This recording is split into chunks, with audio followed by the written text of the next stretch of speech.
Kung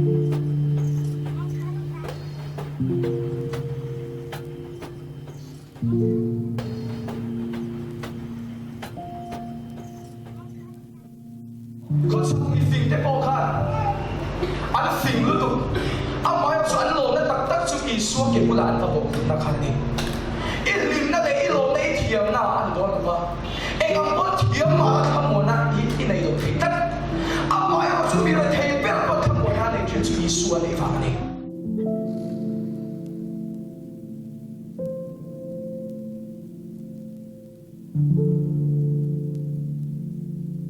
Kapag sa nagkatboy, pwede ko ba yan? Iso katboy, vision. Ibuat po iso, iso ay introduction team na umali. Amen. Kaya ko pala yan, nang ikahikan mo ma. Tinusang na siyang katokrin na. Haras sa nagkatokang mga natin mintapot sa omtrin. Lumay na lo, kaya natnama din ka lumay sa omtrin.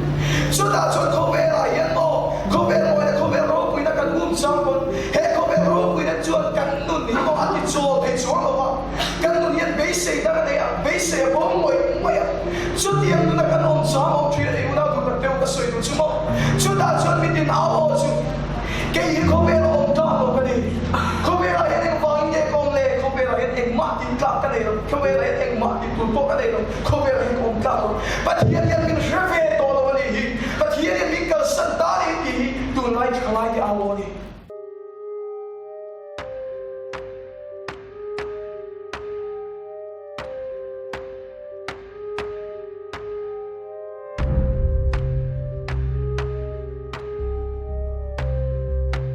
Sudah sudah sesuai semua kita.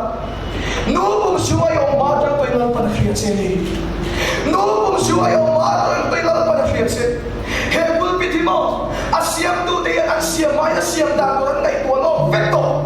Heko bela ilo maya. Lalu pada heko bela ilo dah orang naik pulau vector. Lalu pada fiatse.